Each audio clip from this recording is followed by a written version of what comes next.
Tayo ay tinuturuan ng Diyos na matuto, na sa Kanya ang imposible ay posible, na ipinaalam niya sa atin ang Kanyang pag-iisip na higit sa ating pag-iisip, na ginagawa niya ang hindi natin kayang gawin. Ang unang hakbang para matutuhan ito ay ang manalig sa Diyos.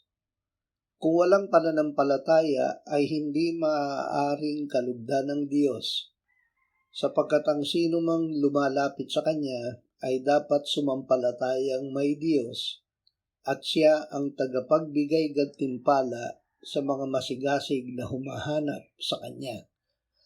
Hebreo 11:6.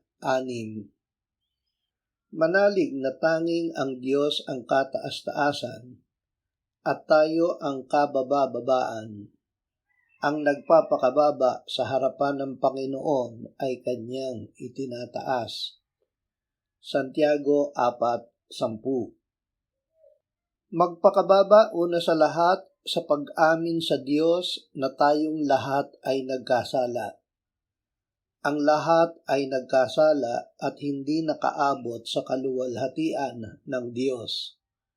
Roma 3:23. Huwag isipin na dahil ikaw ay relihiyoso ay nakahihigit ka sa iba. Iyon ang maling paniniwala ng mga Hudyo. Ito ang sinasabi ng Biblia tungkol sa kanila.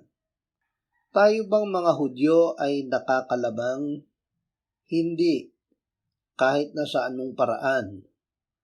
Sapagkat amin ang napatunayan na ang lahat ng tao, maging mga Hudyo at mga Griego, ay nasa ilalim ng kapangyarihan ng kasalanan, gaya ng nasusulat, walang matuwid, wala kahit isa. Roma 3:9-10. Sinabi ng Panginoong Hesus, kayo ang mga nagmamatuwid sa inyong sarili sa paningin ng mga tao, subalit nalalaman ng Diyos ang inyong mga puso. Lucas 16:15. May isang lalaking patakbong lumapit sa Panginoong Hesus at siya'y tinanong, mabuting guro, ano ang dapat kong gawin upang magmana ng buhay na walang hanggan? Marcos 10:17. Pinakamahalaga ang sagot sa tanong na ito, ang paraan kung paano magkakaroon ng buhay na walang hanggan. Ito ang unang sagot ng Panginoon. Bakit tinatawag mo akong mabuti? Walang mabuti kundi ang Diyos lamang. Marcos 10:18. Dito'y ipinahiwatig ng Panginoong Hesus na Siya ay Diyos at Siya ay mabuti. Sinabi niya sa lalaki, nalalaman mo ang mga utos. Huwag kang pumatay, huwag kang mangalunya, huwag kang magnakaw, huwag kang sumaksi sa kasinungalingan, huwag kang mandaya, igalang mo ang iyong ama at ina. At sinabi niya sa kanya, Guro, ang lahat ng mga bagay na ito'y aking tinupad mula pa sa aking kabataan. Marcos 10:19-20. Si Jesus, pagtingin sa kanya ay minahal siya at sinabi, isang bagay ang kulang sa iyo. Humayo ka, ipagbili mo ang lahat at ibigay mo ang salapi sa dukha at magkakaroon ka ng kayamanan sa langit. At pumarito ka, sumunod ka sa akin.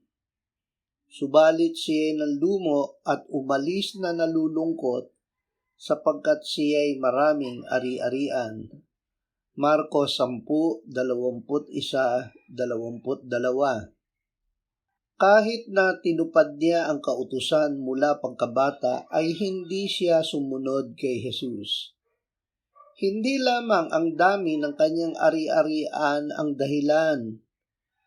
Ito ang tunay na dahilan. Siya ay makasalanan pa rin at nasa ilalim ng kapangyarihan ng kasalanan. Tunay na walang matuwid, wala kahit isa. Imposible sa atin na gumawa para magkaroon ng buhay na walang hanggan. Ang buhay na ito ay buhay mismo ng Diyos na tanging Siya ang nakapagbibigay. Ito ay ginawa ng posible para sa atin ng Diyos. Ibinigay niya sa atin ang kanyang bugtong na anak. Gayon na lamang ang pag-ibig ng Diyos sa sanlibutan na ibinigay niya ang kanyang tanging anak upang ang sino mang sa kanya'y sumampalataya ay huwag mapahamak kundi magkaroon ng buhay na walang hanggan. Sapagkat hindi sinugo ng Diyos ang anak sa sanlibutan upang hatulan ang sanlibutan, kundi upang ang sanlibutan ay maligtas sa pamamagitan niya. Juan 3:16-18. Ibinigay ng Ama ang anak na kabayaran para sa ating kasalanan at sa kasalanan ng buong sanlibutan. Sinugo ng Diyos ang kanyang anak sa sanlibutan upang tayo mabuhay sa pamamagitan niya. Narito ang pag-ibig, hindi sa tayo umibig sa Diyos, kundi Siya ang umibig sa atin at sinugo ang kanyang anak na pantubos sa ating mga kasalanan. Unang Juan 4:9-10. Ibinigay ng Ama ang kanyang anak upang manahan sa atin. Tanging dahil sa kanyang anak, kaya tayo ay nagkaroon ng buhay na walang hanggan. Ang Diyos mismo ang nagpapatotoo sa katotohanan ito.